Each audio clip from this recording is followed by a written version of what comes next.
Hey everyone, and welcome to my channel. It's been an eventful week in Club World Cup fantasy football, hasn't it? With a lot of changes, a lot going on with captaincy. The deadline came early, but the full focus is on match day 2 today. I'll talk you through my team selection. We'll discuss any of the players that I don't want to keep, my potential transfer plan, and also the chip I'm playing. So without any more wait, let's get into it.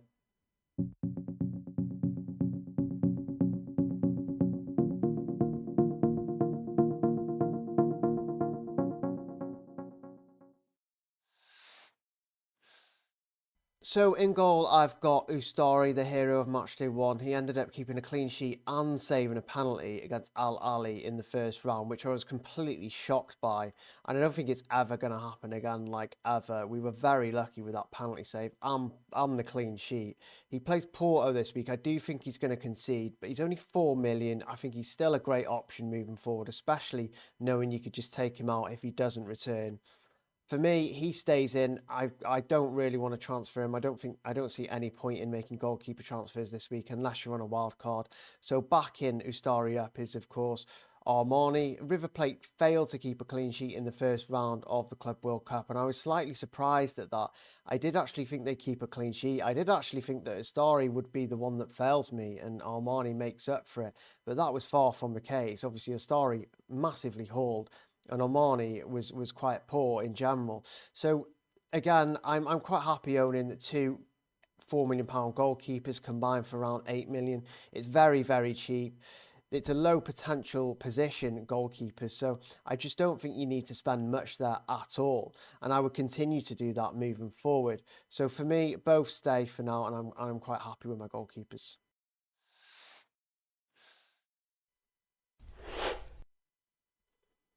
So at the back, one of my defenders is Pavard. He didn't actually do much in the first round. He actually didn't keep a clean sheet with Inter. He also came off before the 60th minute, which is a major concern. I do think Inter defenders are at risk of that, though. It was the same under Inzaghi, and now it looks to be the case with Shivu.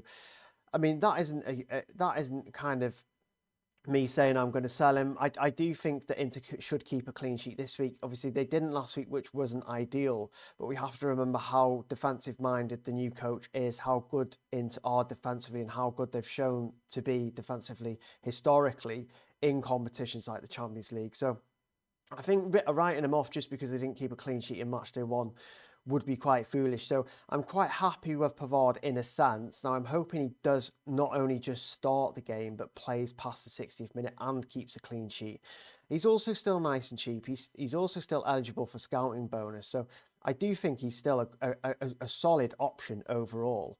With Dumfries, though, it's the opposite. Obviously, he didn't play in matchday 1. Prior to the tournament, he was actually, for me, the standout defender, full stop. The best defensive option you could pick going into the week. So for him to not play, obviously he's heavily owned as well, which so everyone would have felt it.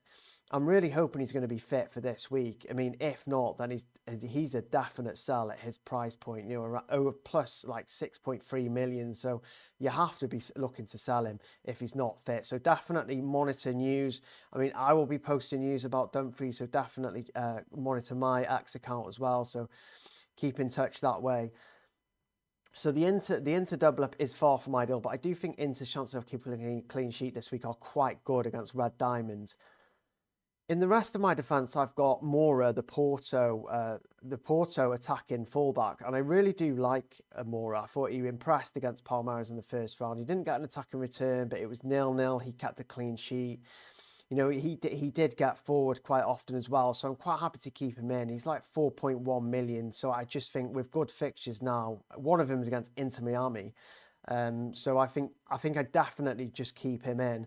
Quite happy to as well. I've also got Stanisic. Bayern kept the clean sheet against Auckland in the first round. Now, I don't think Bayern are going to repeat their performance, their 10-0 performance this week against Boca Juniors. Boca Juniors impressed actually against Benfica, so it does pose some risk to the clean sheet. But Stanisic came off early, not early enough for me to be worried, early enough to bank the clean sheet against Auckland. It's also early enough for me to suggest that he could be rested for the next game, a much tougher game. So I'm quite confident that he will start. His ceiling isn't absolutely massive, and he's just over 5% owned, but I think he was a banker clean sheet for the first round, and he showed that. And I do think he's got a good potential to keep a clean sheet in this next round as well. Now, at the time of recording, Trent and Real Madrid are yet to play, so I don't actually know if Trent is starting or not. I don't think that's massively relevant, because even if he doesn't start the first round, he may start the second. And we've already seen that Trent is taking some corners in training. We have seen that from Madrid Extra, a source on X. So I would follow them for updates on Trent and Real Madrid stuff in general. But yeah, I do think he's still a great option. He's obviously shown that he's super attacking in the Premier League before. I imagine he'll get advanced for Real Madrid as well, even without watching the first game. He may have returned already, I'm not too sure. But I think I'm quite happy with having Trent going into this week against Pachuca. So yeah, I'm fairly happy with my defence overall. Very much an issue with Dumfries though, so let's see what happens.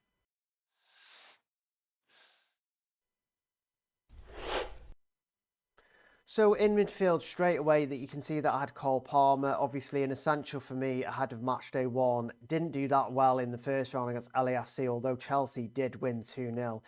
I thought it was a fairly comfortable win for the Blues, although obviously, LAFC did have a couple of good chances. They should have realistically scored, to be fair. But yeah, Chelsea overall, I think they had too much in them. Obviously, Neto was fantastic as well. So obviously, Delap, a debut for him. He picked up an assist. But overall, Palmer was generally poor. He came close with a shot.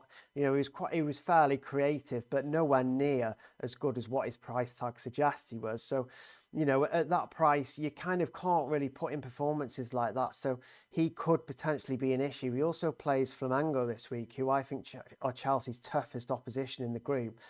The South American teams in general, I think have been fairly good. I think they've been what we expected them to be, hard to beat, tough opposition. And I think that's going to be the case for Chelsea this week. I don't think it's an easy win for Chelsea.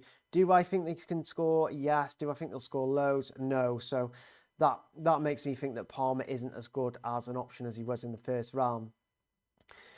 Elise ended up on 19 points last week because he faced Auckland. Now I played Max Captain, which was obviously very good. 19 points for Elise. I know Coleman did well as well, and Muller picked up a couple of attacking returns. But overall, I did believe that Elise was essential coming into the round, as well as Palmer. But Elise actually did the business.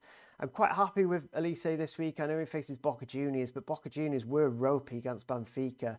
They did draw 2-2 against them, but I just felt they were very weak at the back, and I think that's something that Bayern can definitely take advantage of. So for me, Elise is definitely a no-brainer to stay in the team.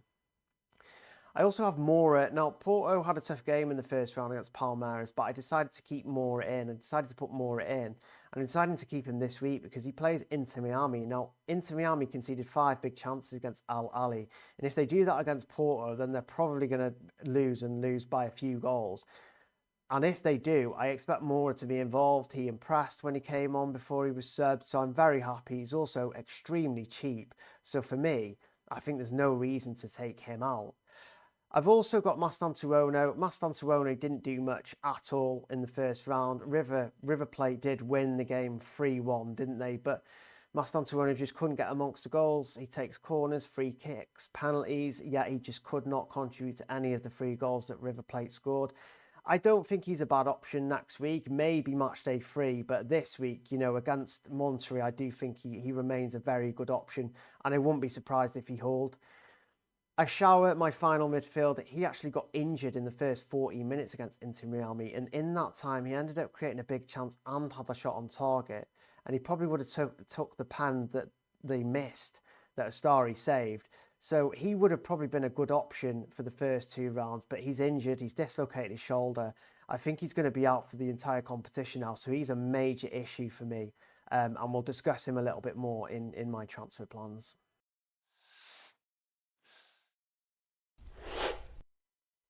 So as you can see, I have gone quite heavy. I've still got Mbappe. There was rumours that he could potentially miss match day one, and because we're still match day one live in the middle of the middle of the round, I'm yet to see if Mbappe is going to play for Real Madrid. Now, I think I can still kind of make a prediction on what to do with him based on that. If he doesn't start this week, I would need confirmation that he is still not well enough to play in match day two. So I'm not going to sell him unless I hear clear news that Mbappe won't play. If he is fit, then I think he is one of the best, if not the best striker option going into the week. Real Madrid want to win. They've been very vocal on social media and other platforms saying they want to win.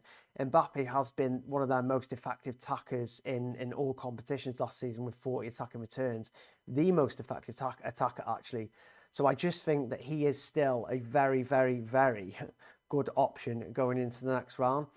I also think Haaland is still a very good option. Now, obviously, Man City have been a bit dodgy over the past season or so, but they are playing Al Ain, one of the lowest ranked sides in the competition this week. I do expect Man City to both win and win well and score a few goals. And I also expect Haaland to be among those goals. Now, I'm very happy owning Haaland this week. It's the same with Kane. Kane wasn't exactly involved in the 10-0 win against Auckland. He basically couldn't have, he may as well have not have turned up because he didn't do much at all. I think he was close to an assist, but he actually missed the ball entirely. But anyway, I've got so many traumatic memories from that game with Kane. But overall, I think Kane's still a great option against Boca Juniors. Boca Juniors were quite ropey against Benfica defensively. We've already touched upon that. And I just think it is a good opportunity for Bayern to score goals again. Kane still takes penalties. He still spearheads the attack. He's still the main man.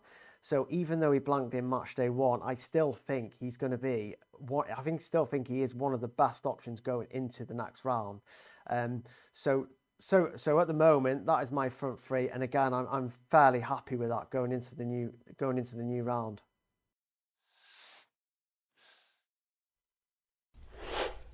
So as you can see, a little player has just popped up on the top of my screen called Pavlidis. I do think that Pavlidis is absolutely essential this week going into his game against Auckland City. Auckland City just lost 10-0 to Bayern Munich, so I do think we'll see a similar scoreline from Benfica. Benfica, I still expect them to score 5, 6, 7, 8 goals. So Pavlidis leading the Benfica attack, spearheading the attack, had an excellent 24-25 campaign, both domestically and in the Champions League. I do think he is the best striker option going into the week, and I do think that if we had expected points, he would be right at the top of that. So for me, he comes in for 1 week only. That was the plan prior to the competition, was to 12th man Pavlidis in match day 2 ahead of Auckland, and then he'll leave my team ahead of his third match against Bayern. I don't really want to be stocking too much on Benfica players, knowing that they have Bayern in match day 3 unless I wildcard. So I do think you have to be careful with how many Benfica players you do bring in. So for that reason, I think 12th man is perfect this week for Pavlidis. He'll come in for a week against Auckland City and then leave next week. So looking forward to the game in general, and that's my 12th man. So this is my transfer plan currently. There's 3 routes that I may take. The first one is Ashour and Dumfries out to Kochu and Silva. Now, Ashour is, as mentioned, definitely injured and will miss the competition or at least the group stages. And Dumfries, there are some question marks over his fitness. If Dumfries is definitely out, then I think this is a very viable option. Kochu for Benfica. Benfica have Auckland City, don't they? So I think that could be a massive, massive scoreline for them, which is why I think Benfica assets are probably the most convincing this week. I think they hold so much appeal. So I think a lot of people will be targeting Benfica assets this week. Kochu is one of them. He has taken corners in the past. He's got multiple routes to points. He's a lot cheaper, or considerably cheaper than the likes of Di Maria and Aktakoglu, although less effective. He's a differential option. I still think he'll return. I do think Benfica will score so many goals that a lot of the attackers will return, similar to the Bayern game where we saw, the likes of Coman, Muller, Elise, Musiala score. And I do think Kochu could get a couple of attacking returns there. With Silva, he is the cheapest route into the Benfica defence. He's also less than 5% owned, so he is able to get scouting bonus. I do think he's a nice option. He doesn't have much attacking threat, but nice and cheap. My second transfer plan, as you can see, is Palmer and Ashara out for Di Maria and Aldasari. I prefer this plan. It's very attacking. It's super aggressive. If Dumfries is out, then if Dumfries is fit, then this is the route that I will probably take. Palmer was disappointing in the first round. He's really expensive as well, and the funds from him could really push Ashara up to a really, really nice option. I think Benfica's standout midfielder is Di Maria. He obviously takes penalties. He took one in the most recent round. He also takes set pieces. He is their talisman, I think. Pavlidis is a danger man, but Di Maria feels like that all-around player. Plenty of routes to points, goals, assists. So I think, he's a major standout for me this week, Di Maria. I also really, really like Aldasari. Aldasari is going to go majorly under the radar this week, basically because he plays for Al Hilal. I think Al Hilal are going to do well against Salzburg this week. Salzburg came 34th in the 36th the Champions League phase. They also conceded the joint most amount of goals. And Al Hilal are very handy offensively. They have players like Mitrovic, obviously Aldasari, Milinkovic-Savic, and even Cancelo, former Man City left back. So I do think they've got a lot of really, really good attacking options. They've got quite a lot of good defensive options in Lodi, who's as well. He's 4.5 and he's quite attacking. So he's always an alternative. But going back to Aldasari, 15 goals, 15 assists last season in the Saudi Pro League. He is their set piece taker. I just think he's their main man. He is their best option. Similar to Benfica and Pavlidis. Al Hilal and Mitrovic, they are the kind of danger men, aren't they? But Aldasari, he is the one that makes it tick. Similar to Di Maria, he's the talisman. He's got plenty of routes to points. So again, the second option does look very, very appealing. Now, there's also the option of wildcarding, right? Because obviously, with all the issues I've had, Dumfries didn't play. Pavard came off early, which is a concern. And Mbappe, we're still not sure on his fitness and health status heading into Matchday 2. So I do think there's an option on the table to still wildcard to attack the last, Matchday 2 and 3. I'm still more on the fence of wildcarding in Matchday 3 though, because I do think there'll be plenty of rotation. I think we'll see a lot of teams on 6 points, a lot of the best teams, like Man City and so on. So again, I do think that is still the best option. I do prefer option 2 here on the transfer plan. I really, really like Di Maria and Al-Asari this week. Again, I'm 12th man in Pavlidis in, so I don't really have to worry about him. So yeah, they're the options ahead of Matchday 2. So guys, I really hope you've enjoyed the content so far. It's a brand new YouTube channel. I'm just getting into the swing of things. I'm hoping my videos do get better soon. I'm also really grateful for those who have liked and subscribed so far. So please, if you haven't already, please like this video and subscribe to my channel. And I'll see you again soon.